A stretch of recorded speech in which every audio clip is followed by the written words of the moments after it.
Oke guys, bertemu lagi dengan saya Vikram, si teknisi dari Kabu. Kali ini kita akan sedikit sharing mengenai apa saja yang diperlukan untuk memulai bisnis usaha servis HP. Pertama-tama kita butuh obeng seperti ini. Karena HP itu ada mur yang perlu diobeng untuk membongkarnya. Bisa dipastikan seluruh HP itu pasti punya mur ya, jadi kita harus memiliki obeng yang kita miliki ya sebisanya yang lengkap kayak gini. Ada obeng plus, ada min, ada bintang, ada wajik, ada ya banyak ya lah. Ini banyak didapatkan di pasaran, di e-commerce kayak Shopee, Tokopedia dan lain-lain. Dia banyak ini. Insyaallah nanti ada linknya lah kalau nggak lupa.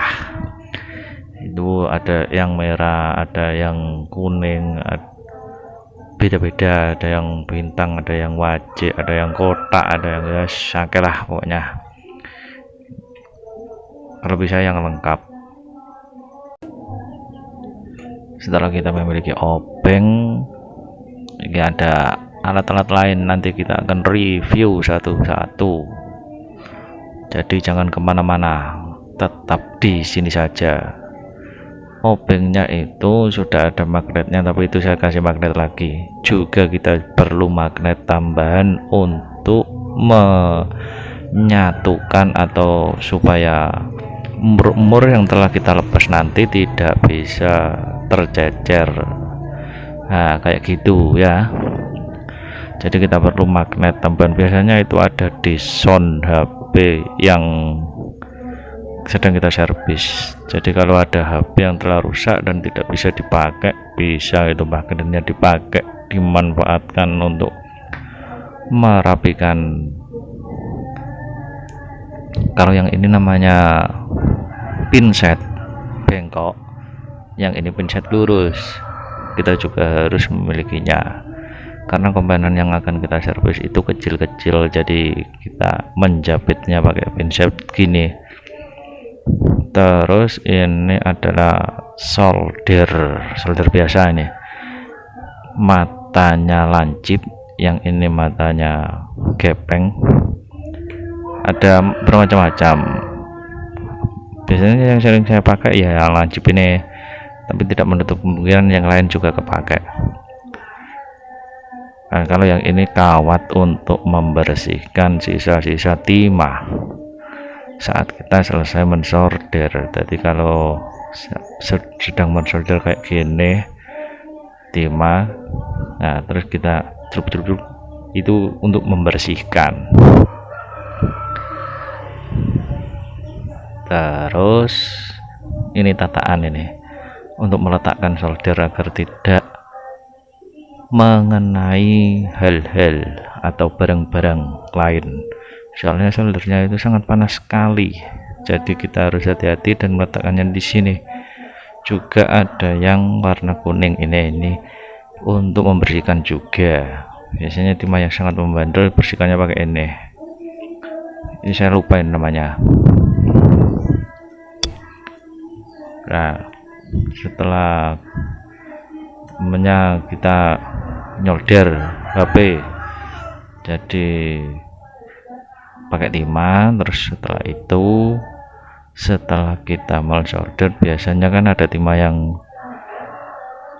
di mata soldernya itu ada yang tersisa, kita ya kayak gini ya, srit. Nah terus diserub baru diletakkan di tempatnya gini supaya rapi dan tidak mengenai komponen lain. Kalau yang agak cair ini ada kenalin namanya fluk itu berguna untuk meratakan panas. Jadi biasanya kalau fluk ini kena solder, biasanya menguap dan mencair. Itu panasnya merata, jadi bisa mudah mengangkat komponen. Kita letakkan kembali, terus kita alat lagi ini tempat thinner. Nah, untuk apa thinner? Thinnernya itu untuk membersihkan komponen-komponen atau PCB ya. Kalau kita ada yang kotor gitu PCB-nya, biasanya dibersihkan pakai thinner gini, sikat-sikat. Atau kita saat selesai mengganti komponen, biasanya kita pakai thinner untuk membersihkannya. Kalau yang ini untuk membersihkan pas garing, ditiup-tiup itu, alat peniup itu. Saat kita mensolder kayak gini, untuk melepaskan komponen biasanya kita butuh ini penyedot timahnya. Kalau kita solder kan cair terus kita tarik dengan alat ini, cetak biasanya gitu ya. Jadi banyak alatnya ya, menarik alatnya ini. Kalau yang baru saya sampaikan ini harganya masih yang murah-murah, ada juga yang mahal, insya Allah. Ini agak mahal, ini sebenarnya cas, tetapi ada colokan kabelnya itu 6 ya. Yang paling penting ada angka-angkanya untuk mengetahui voltase yang masuk ke HP. Voltase ampere, V itu voltase, A itu ampere. Jadi saat colokan ini dimasukkan ke HP gini, nah ada angkanya di situ. Angka itu biasanya menunjukkan arus yang masuk ke HP. Nanti dari arus yang masuk ke HP itu kita bisa mengetahui HP tersebut normal atau tidak ya. Kalau tidak ada arus masuk, biasanya yang rusak jalur pengecasan. Jadi ini sangat berguna untuk mengetahui pengecekan awal kerusakan HP. Kalau tidak beli yang itu atau belum mau beli yang itu karena agak mahal, ya beli yang ini aja, ini murah ini. Caranya dicolokkan ke kepala cas, tapi ini saya colokkan ke sini aja, sama aja itu kepala cas sebenarnya. Itu juga ada angkanya, jadi colokkan kepala cas, terus kabelnya dicolokkan ke situ, ke ujungnya yang itu, yang satunya. Nanti saat dicolokkan ke HP nanti ada angkanya, angka yang itu kan masih 00 itu. Nanti kalau dicolokkan ke HP angkanya muncul seperti ini ya, angkanya muncul kan ya. Tapi saya lebih suka yang putih itu, yang tadi yang pertama itu, yang ini. Nah, soalnya menurut saya ini lebih akurat daripada yang biru yang kecil ini. Menurut saya lebih akurat yang putih itu. Tapi secara fungsi itu sama saja untuk mengetahui arus yang masuk ke dalam HP, voltase atau ampere yang masuk ke dalam HP itu bisa diketahui lewat alat ini. Ini biasanya saya pakai untuk pengecekan awal sebelum saya masuk atau membongkar HP tersebut. Saya cek pakai ini, ada arusnya enggak gitu. Kalau ada arusnya berarti ya jalur pengecasan itu biasanya aman, artinya kerusakan di komponen yang lain. Kalau tidak ada arusnya, kita yang perlu cek biasanya jalur pengecasan. Untuk pengecekan awal biasanya sebagai ini.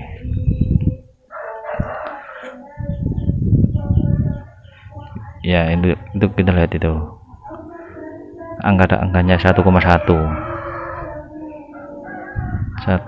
itu ya. Nah, artinya HP tersebut normal.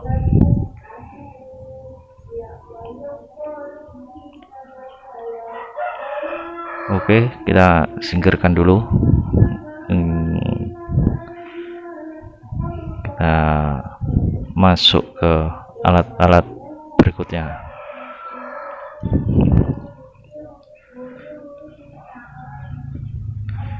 Yang ini untuk membuka casing.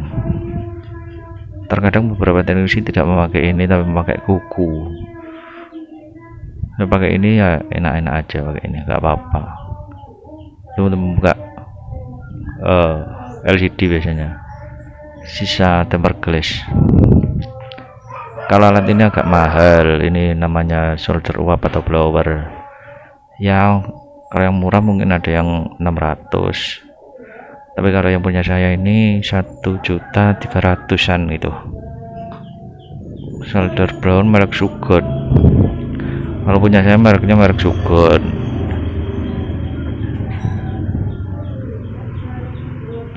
Kita coba menyalakan. Kok gak mancep ya. Saya coba menyalakan sih.